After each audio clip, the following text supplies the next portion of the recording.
데이터 라벨링, 유튜브, 블로그, 무디 캔버스 기여자, 이모티콘까지 수익은 얼마나 되시나요? 하나만 추천해야 된다면 어떤 부업을 추천하고 싶으신가요? 로미님이 돈을 어떻게 저축했는지에 대해서 얘기를 나눠봤는데요. 월급을 받는 회사원이 또 어떤 부업을 하면 1억을 모으는데 조금 더 도움이 되실까요? 지출을 줄이는 게 목적이라고 생각을 한다면 저는 블로그를 추천하고 싶은데요. 협찬을 받는 경우도 많고 조금 더 성장하면 원고료를 받게 되는 경우도 많아서 내 식비라든지 어떤 이런 미용비 같은 거를 좀 줄일 수 있습니다. 제가 1억 모았을 때 좀 도움이 됐던 거는 데이터 라벨링 또 가장 컸고 유튜브를 지금 하고 있는데 그 유튜브도 1억을 모으는데 좀 많이 도움이 되었습니다. 유튜브 수익은 얼마나 되시나요? 저는 2022년 4월에 유튜브를 시작했고 그 11월 중순 넘어서부터 수익이 나기 시작했습니다. 지금까지 1년 조금 넘는 시점 동안 애드센스 광고만 약 2,000달러의 수익이 났는데요. 이게 달러 1,300원으로 계산하면 대략 260만 원에서 70만 원 정도 선이고요. 이외에 유튜브를 통해 들어온 제안까지 합친다면 수익은 조금 더 있다고 이야기할 수 있습니다. 로미님만의 유튜브 채널 성장 비법이 있으실까요? 사실 아직 유튜브를 시작한 지 2년도 되지 않아서 부족한 점이 많은데요. 추측해보자면 제가 경험하고 있는 부업의 과정을 공유한 거 아닐까 싶습니다.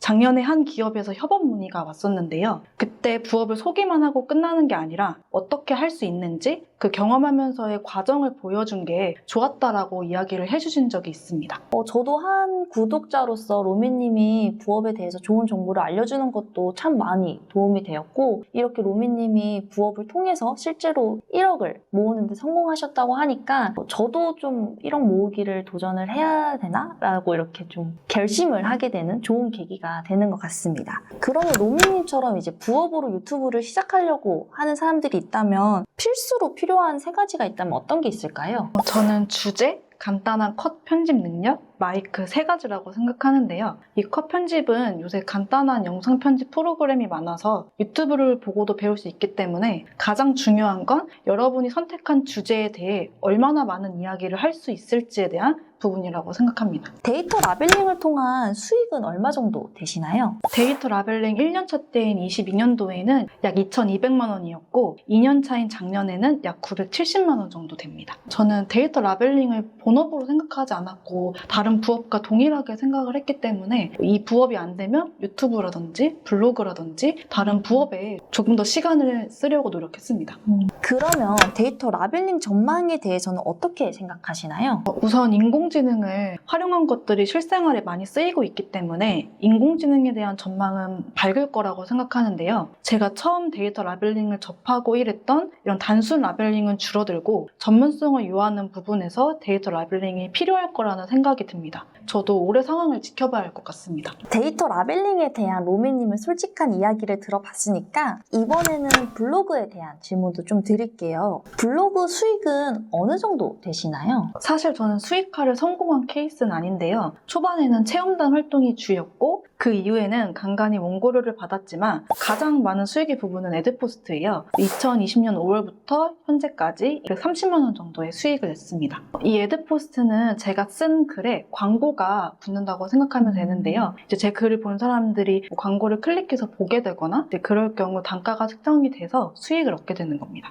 제가 로미님 블로그도 봤을 때 로미님 블로그가 그 인플루언서 그 블로그로 설정이 되어 있더라고요. 인플루언서 블로그가 되는 방법이 있을까요? 우선 제가 일상 블로그를 1년 정도 운영을 하다가 2021년 4월에 새로운 블로그를 시작해서 그 12월에 영화 인플루언서가 됐는데요. 인플루언서가 될 수 있었던 방법은 영화라는 일관된 주제로 블로그와 인스타 타 채널을 함께 1일 1 포스팅으로 꾸준하게 활동하면서 전문성을 보여줬다는 점이라고 간략하게 정리해 볼 수 있을 것 같습니다. 인플루언서의 장점이 있을까요? 일단 인플루언서만의 채널이 생기기 때문에 제 인플루언서 명이 로미무비인데 이거 검색을 하면 바로 뜨고 또 저를 알릴 수 있다는 또 다른 채널이 생겼다는 점이고요. 그리고 키워드 챌린지라고 또 인플루언서만 할 수 있는 게 있어서 제 글이 노출이 조금 더 잘 된다는 점, 그리고 가장 큰 좋은 점은 내가 또 뭔가를 이뤄냈다는 성취감인 것 같아요. 그런데 하나 이야기 드리고 싶은 점은 인플루언서가 되면 수익을 많이 낼 줄 알았는데 반드시 그렇진 않더라고요. 인플루언서 홈에 광고를 달려면 또 인플루언서끼리 순위 경쟁을 해야 하고 제 블로그 주제가 영화라서 애드포스트 광고 단가도 높지 않아서 수익이 현재는 많이 나진 않고 있습니다. 그래서 인플루언서가 된 이후에도 수익이 확 오르는 게 아니기 때문에 수익을 내려면 꾸준하게 하는 게 필요합니다.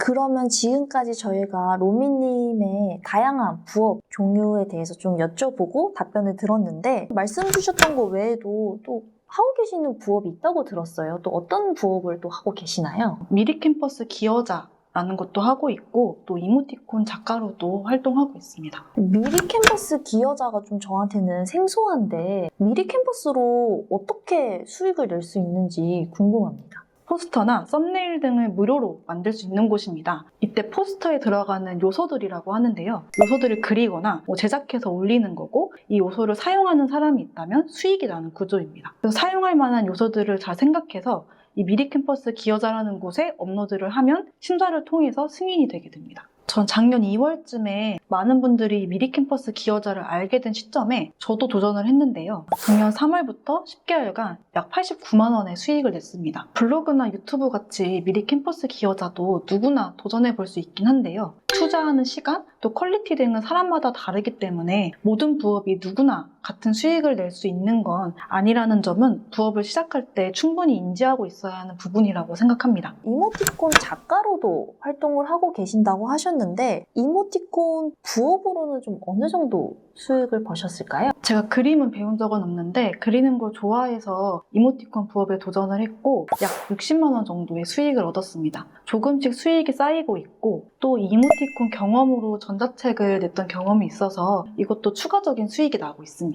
처음 시작하는 거라면은 이모티콘 책이나 유튜브 영상을 보고 또 다른 이모티콘 작가분들은 어떤 표정, 어떤 동작으로 만드는지를 찾아보면 도움이 많이 됩니다. 그리고 이모티콘을 제출할 수 있는 여러 플랫폼이 있는데요. 그 중에 도전해보고 싶은 플랫폼을 정해서 도전하면 되는데 저는 한 개의 이모티콘으로도 제한이 가능한 모이톡이라는 플랫폼에서 도전을 했습니다. 데이터 마블링, 유튜브, 블로그, 미리 캔버스 기여자, 이모티콘까지 정말 많은 부업에 대해서 이야기를 들어봤는데 로미님이 딱 하나만 추천해야 된다면 로미님은 어떤 부업을 추천하고 싶으신가요? 블로그인데요. 애드포스트 수익이 아니더라도 체험단이 워낙 많아서 물품으로도 협찬을 받을 수 있어서 식비, 미용 관련 비용 등을 조금 아낄 수 있고 다른 부업에 비해 조금 빠르게 이런 협찬이라는 걸로 조금 성과를 볼 수 있다고 생각합니다.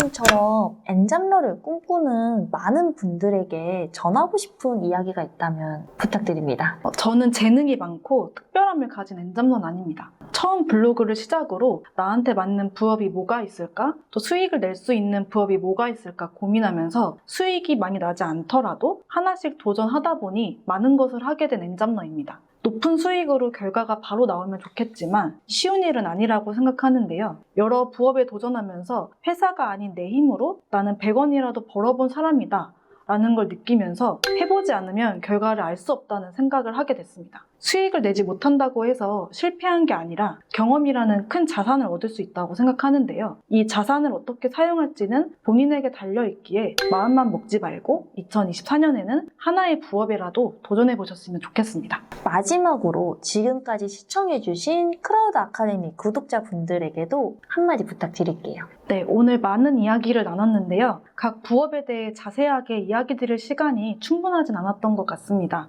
오늘 들으면서 혹시 궁금한 부업이 있었다면 엔잡러 로미TV 유튜브에도 한번 놀러와 주세요. 로미님께서 방금 얘기해주셨던 것처럼 로미님 유튜브에 들어가면 정말 많은 다양한 부업과 노하우를 들을 수 있고 로미님께서도 실제로 유튜브에 질문 주시는 분들에게도 정말 솔직한 답변을 열심히 달아주고 계시니까 이 외에도 궁금한 사항이 있다면 로미님의 유튜브 채널을 방문해 보시는 것도 추천드리겠습니다. 지금까지 저 인터뷰에 응해주셔서 감사드리고요. 앞으로 또 1억 말고도 2억 그리고 5억까지도 벌 수 있도록 저희가 열심히 응원하겠습니다. 네, 감사합니다. 감사합니다.